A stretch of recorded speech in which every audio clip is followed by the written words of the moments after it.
Hello, everyone. Welcome to Howard's catch-up on this week in the degenerate economy. And what a blistering week coming at us from all angles of the degenerate economy.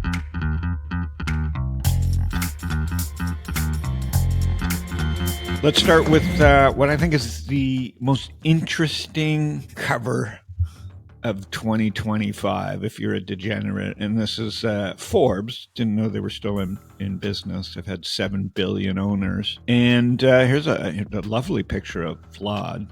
I don't know if he knew how this would turn out, but here we are in almost August 2025, and Robinhood could do no wrong. These are not covers that you see at bottoms.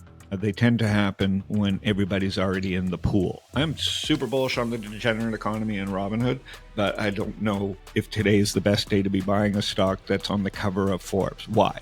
Yes, we're in some kind of crypto revolution. Yes, it's not going away. It is an incredibly wild time to be in the crypto industry, and we have a very crypto favorable government. But at the same time, the proper time to have been telling this story, if you're a journalist, was when the stock was at 10, 11, 15, 20, $30. I think in March we were covering it at $40 when I interviewed Vlad, or $50. I always get worried. We're in inning 2 of the degenerate economy, but articles like this put us at more in the be careful moment of the degenerate economy. So nice picture. I'm sure it's a great story, but this is an old story. The story not being told is what happens into the next pullback. And so when you see covers like this, we should be thinking about what happens if it goes to 60. How will you feel about Robinhood and the crypto revolution if Bitcoin's at 60,000? So hitting the stands now, I'm a little more nervous. Next.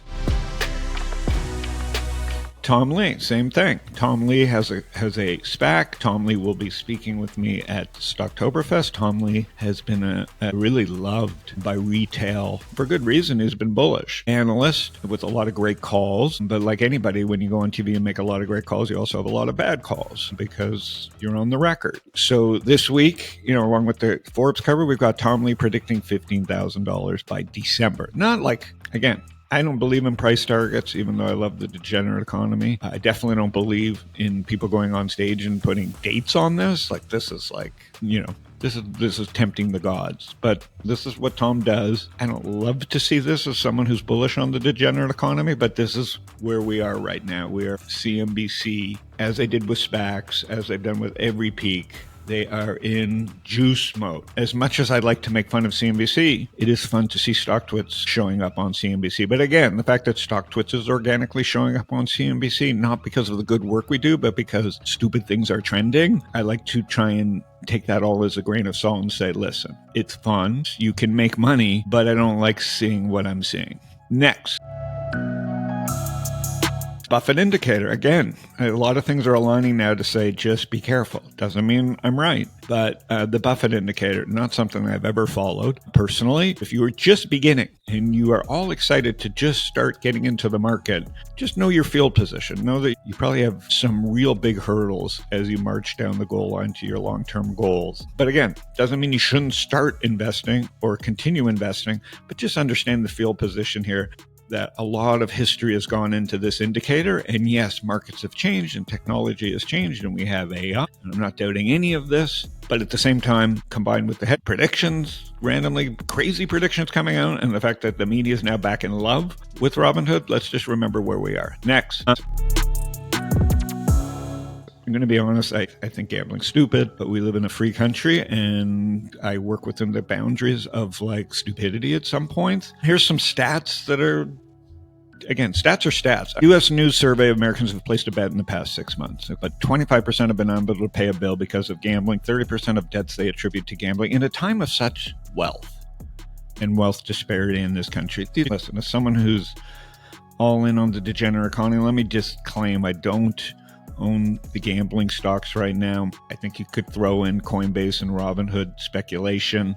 I can't defend saying they're not at some point gambling used for gambling. And my favorite feature on Robinhood at the moment is, not that I spend a lot of money doing it, is speculating on some bets using prediction markets and Robinhood.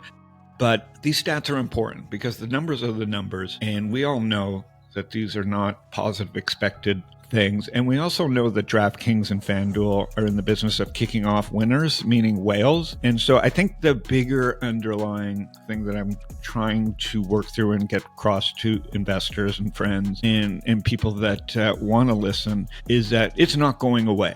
So complaining about it, blaming other people, this is a parental issue. We're going to have to do a better job educating our kids. But the second most important thing is change is coming to this industry. These are terrible products.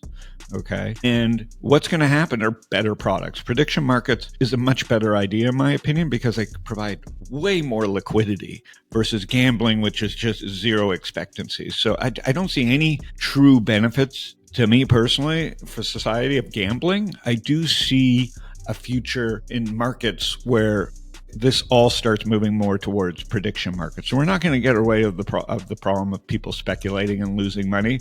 I think there are much better ways to educate people and place these type of speculative wagers.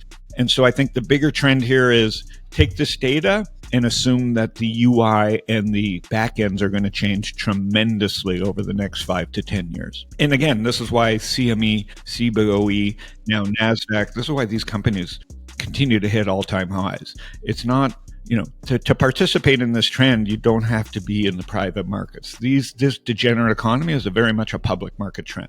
Okay, next. This is huge news. Old meets new. JPMorgan hitting all-time highs, but at the same time partnering with Coinbase. We all know where Jamie Dimon, for all the many years that he talked about Bitcoin being, stupid and illegal and useless. And here we are again. I think this is bullish news as is for people that like liquidity and choices and money movement like me. But you do not see these type of deals struck. All these things that I'm sharing today just make me a little nervous. But again, all very good for the long term of the degenerate economy. This Coinbase, JPMorgan strategic partnership. JPMorgan, unlike Goldman Sachs, this is the business JPMorgan's in. Same thing with Apple and JPMorgan. JPMorgan's truly with Chase a bank. So I think this is all very bullish for, financial services overall. But I question always the timing of this as it relates to not JPMorgan and Coinbase, just what smart companies should do, but in relation to hype that's going on right now and the timing of all this news. Switching gears and degeneracy, Luckin Coffee. This is one of the favorite. This is kind of what I would consider the modern version of iOmega was to Motley Fool in the 90s. This has been to Stocktwits over the last 3-4 years. Luckin Coffee is a Chinese Starbucks. Luckin Coffee was wrought with fraud, as many Chinese companies have been, and the stock went basically to zero. But again, that's more cultural. Like, why would you cheat selling a drug like coffee? Flash forward 3-4 years, stocks at basically all-time highs. The Stocktwits community has been cheering this on from the single digits. Is just a huge community around this brand. And now, and again, coffee is a drug.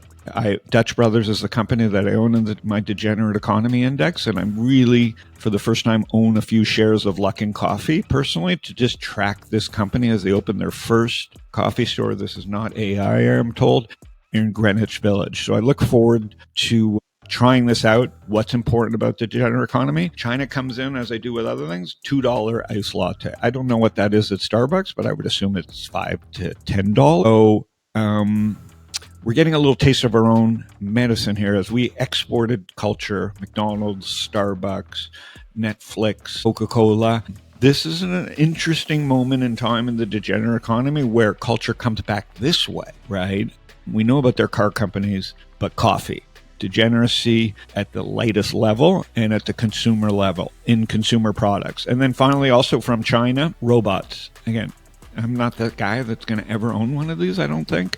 But China just dropped a 40-pound, $6,000 robot that can do backflips. Because who in the degenerate economy doesn't need a robot that does backflips? I'm still trying to teach my dachshund to do a backflip. But anyways, God bless, go get your robot. I am not that buyer, but again, robotics and the degenerate economy are tied hand in hand. I hope you enjoyed this third episode of This Week in the Degenerate Economy, and we'll see you next week.